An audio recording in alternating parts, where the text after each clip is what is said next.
नमस्ते। आज हम एक नया पाठ शुरू होगा। इसके पहले हम लेखक के बारे में एक छोटा विवरण प्रस्तुत करते हैं। सुनिए।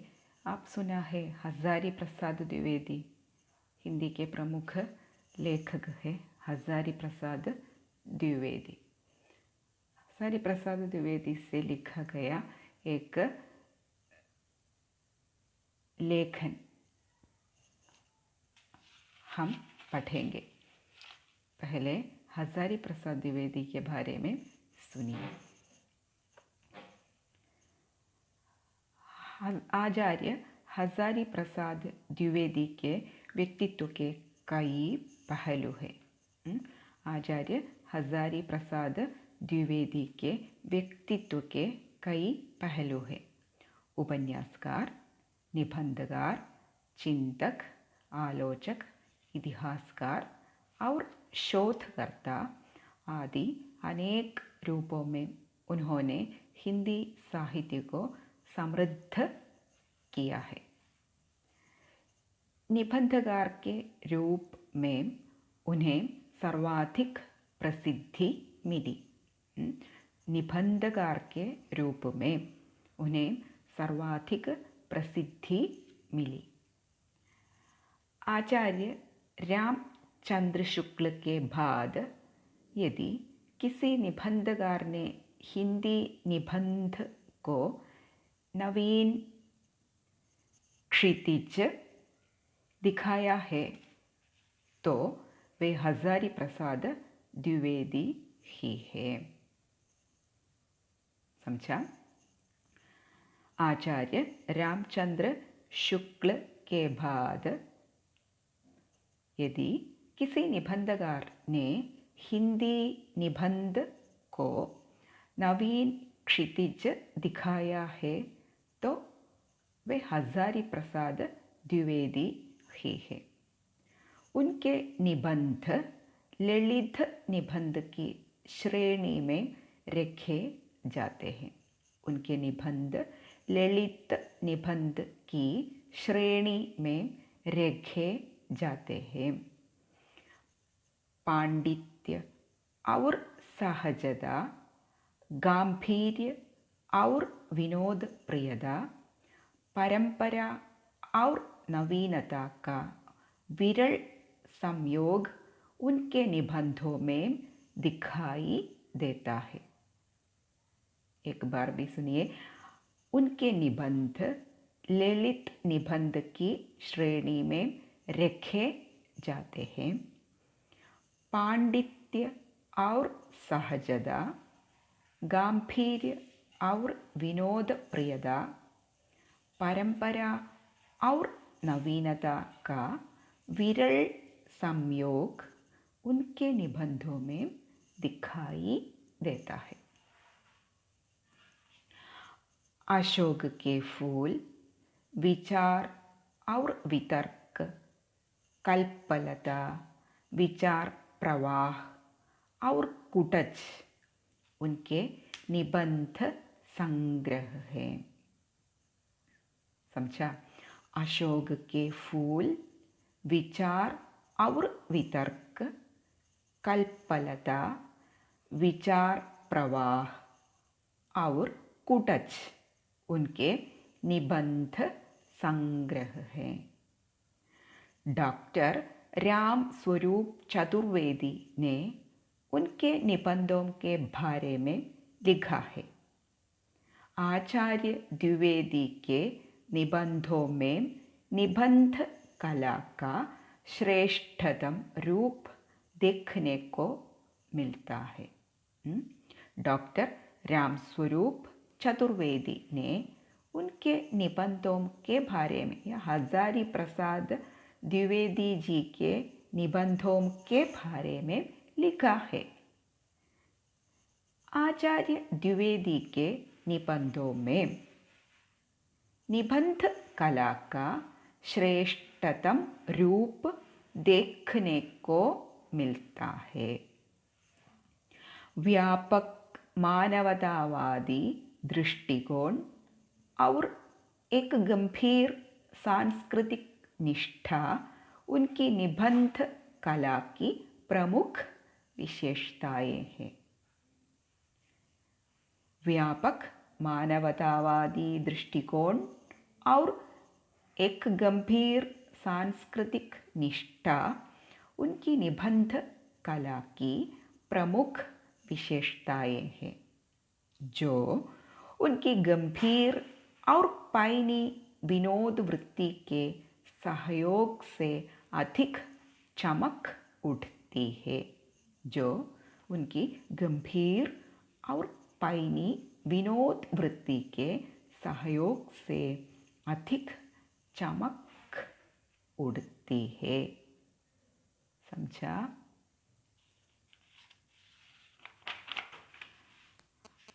हजारी प्रसाद द्विवेदी ने भीष्म को क्षमा नहीं किया गया पाठभाग के द्वारा यह बताया है कि जिस प्रकार कौरवों की सभा में द्रौपदी का घोर अपमान देखकर भी भीष्म ने चुप्पी साधी थी, उसी तरह वर्तमान में देश की दुर्दशा को देखकर और उसके लिए जिम्मेदार लोगों की साहित्यकारों द्वारा भर्त्सना न किया जाना एक अपराध तुल्य बात ही है।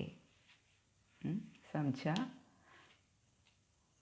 इसमें द्विवेदी जी ने भीष्म द्वारा अन्याय के खिलाफ मौन धारण करने को ही भीष्म को माफ नहीं किए जाने का कारण बताया है और इसी के तुल्य वर्तमान साहित्यकारों के देश की दुर्दशा पर चुप्पी को अपराध बताया है।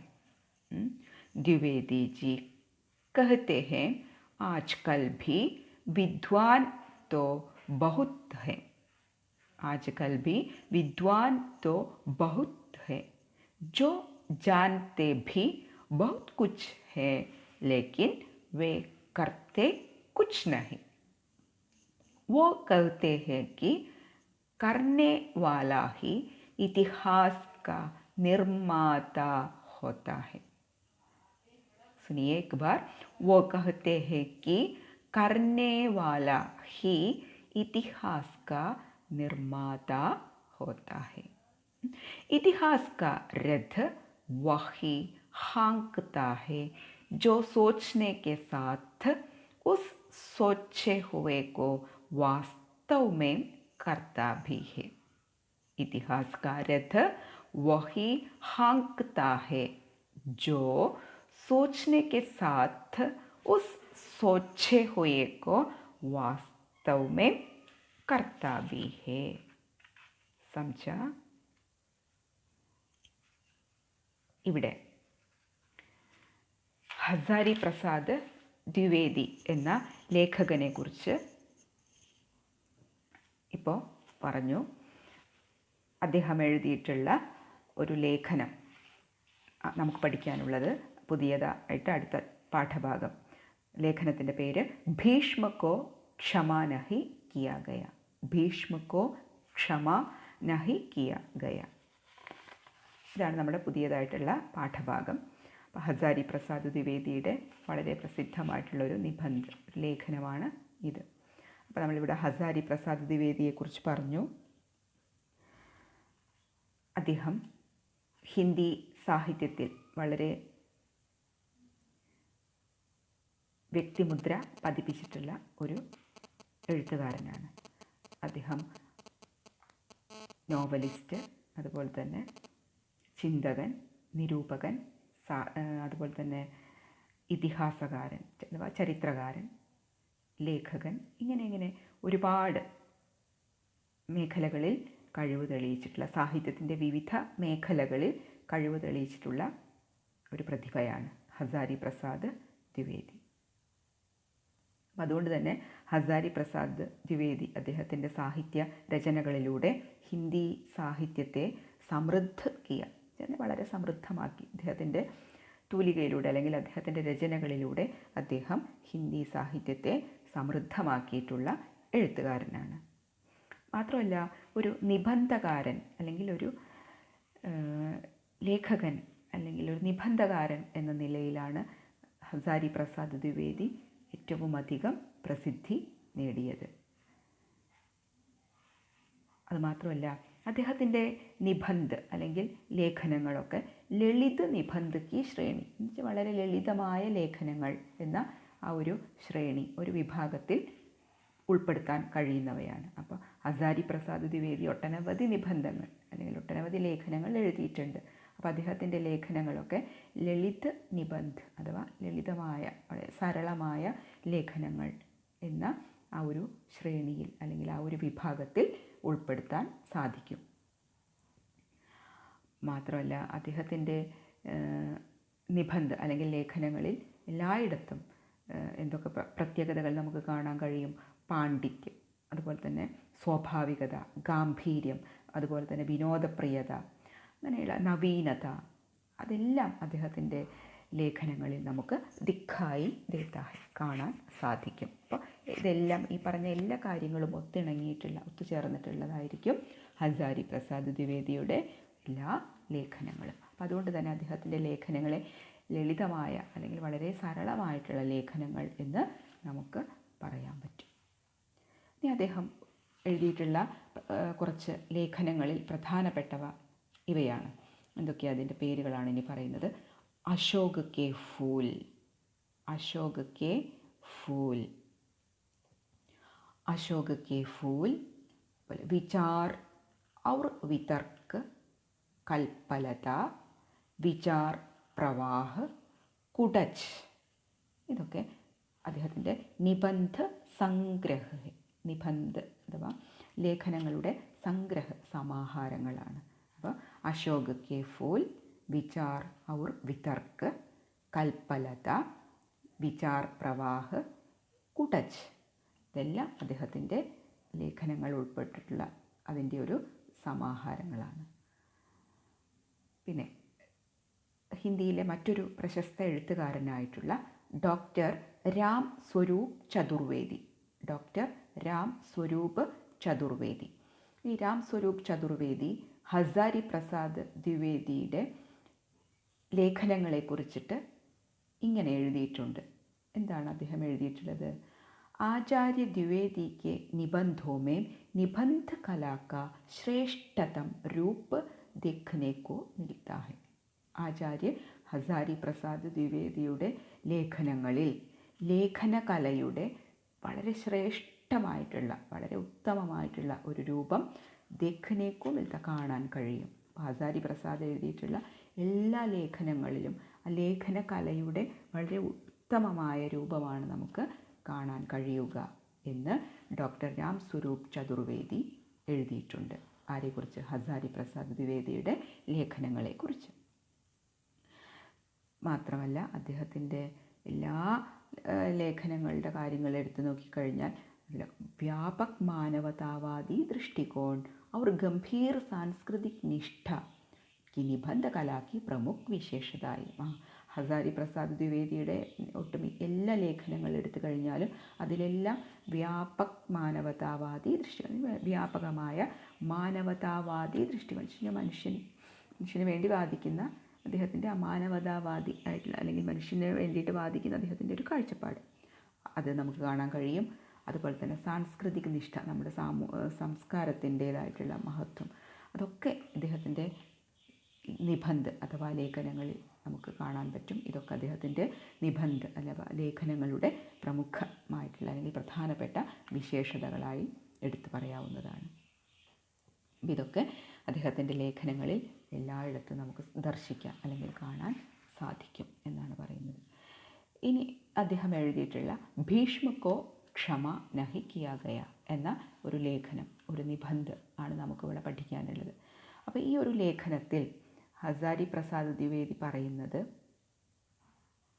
എന്താ പറയുന്നത്, ഇവിടെ നിങ്ങൾ പുരാണത്തിൽ കൗരവർ പാണ്ഡവർ ഇവരുടെയൊക്കെ കഥകൾ കേട്ട് കാണുമല്ലോ. അപ്പോൾ അതിൽ കൗരവരുടെ രാജസദസ്സിൽ വെച്ച് പാണ്ഡവരുടെ ഭാര്യയായിട്ടുള്ള പാഞ്ചാലി അഥവാ ദ്രൗപദി, പാഞ്ചാലി എന്നും ദ്രൗപദി എന്നും അറിയപ്പെടുന്നു അവർ. അപ്പോൾ പാണ്ഡവരുടെ ഭാര്യയായിട്ടുള്ള പാഞ്ചാലിയെ അഥവാ ദ്രൗപദിയെ കൗരവരുടെ മൂത്ത ദുര്യോധനൻ വസ്ത്രാക്ഷേപം നടത്തുന്ന ഒരു കഥയുണ്ട്. നിങ്ങൾ കേട്ടിരിക്കും എന്ന് വിശ്വസിക്കുന്നു. അപ്പോൾ ആ ഒരു നിറഞ്ഞ രാജസദസ്സിൽ വെച്ചിട്ടാണ് ഈ വസ്ത്രാക്ഷേപം നടത്തുന്നത്. അപ്പോൾ ഈ വസ്ത്രാക്ഷേപം ഒരു സ്ത്രീയെയാണ് അപമാനിക്കുന്നത് നിറഞ്ഞ സദസ്സിൽ ആളുകൾക്ക് മുമ്പിൽ വെച്ചിട്ട്. അപ്പോൾ ഒരു സ്ത്രീയെ അപമാനിക്കുന്നത് കണ്ടുകൊണ്ട് ആ സദസ്സിലുള്ളവരാരും, പ്രത്യേകിച്ച് ഇവരുടെയൊക്കെ പാണ്ഡവരുടെയും കൗരവരുടെയും ഒക്കെ ഗുരുവായിട്ടുള്ള ഭീഷ്മ പിതാമഹൻ എന്നാണ് അവരെ വിശേഷിപ്പിക്കുന്നത്. അപ്പോൾ ഭീഷ്മർ ആ സദസ്സിലുണ്ട്. അപ്പോൾ അവരുടെ രാജഗുരുവായ പാണ്ഡവരുടെയും കൗരവരുടെയും ഗുരുവായിട്ടുള്ള ഭീഷ്മർ വരെ ഈ അപമാനം അല്ലെങ്കിൽ ഈ അന്യായം, ഈ അനീതി കണ്ട് നിശബ്ദനായി, അതിനെതിരെ പ്രതികരിക്കാതെ നിശബ്ദനായി ഇരുന്നു. അപ്പോൾ അതുകൊണ്ട് തന്നെ ഭീഷ്മർ പോലും ആ അനീതിക്കെതിരെ കൂട്ടുനിന്നു. അപ്പോൾ അദ്ദേഹം അതിനെതിരെ ഒരു വാക്ക് പോലും ഉരിയാടിയില്ല, ശബ്ദിച്ചില്ല.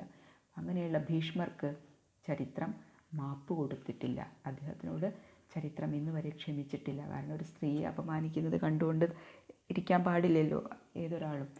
അപ്പോൾ അങ്ങനെയുള്ള ഭീഷ്മർ ചെയ്തിട്ടുള്ള ആ അന്യായത്തിന് ഒരിക്കലും കാലം മാപ്പ് കൊടുക്കില്ല. അപ്പോൾ ഈ ഒരു പ്രമേയം അല്ലെങ്കിൽ ഈ പുരാണത്തിലെ ഈ ഒരു സന്ദർഭത്തെ അടിസ്ഥാനമാക്കിയിട്ടാണ് ഹസാരി പ്രസാദ് ദ്വിവേദി ഈ ഒരു ലേഖനം എഴുതിയിട്ടുള്ളത്. അപ്പോൾ ഈ ഒരു പുരാണ കഥയെ അടിസ്ഥാനമാക്കി അദ്ദേഹം പറയുന്നത്, ഇന്ന് നമ്മുടെ സമൂഹത്തിൽ അനീതികളും അന്യായങ്ങളും എന്താ പറയുക നടമാടിക്കൊണ്ടിരിക്കുന്ന ഒരു കാലമാണ് അല്ലേ. അപ്പോൾ ഈ അനീതിക്കും അന്യായങ്ങൾക്കും എതിരെ ഇന്ന്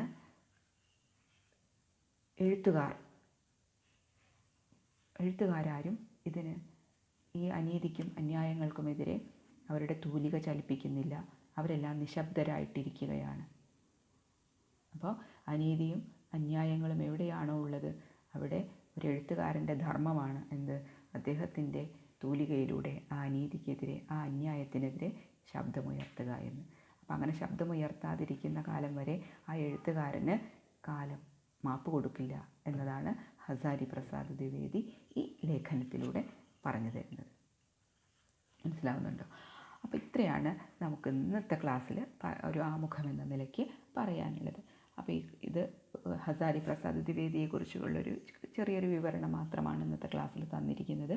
അപ്പോൾ അടുത്ത ക്ലാസ്സിൽ നമുക്ക് ഈ പാഠഭാഗം, ഈ ലേഖനം ആരംഭിക്കാം. അപ്പോൾ അതുവരേക്ക് ധന്യവാദം.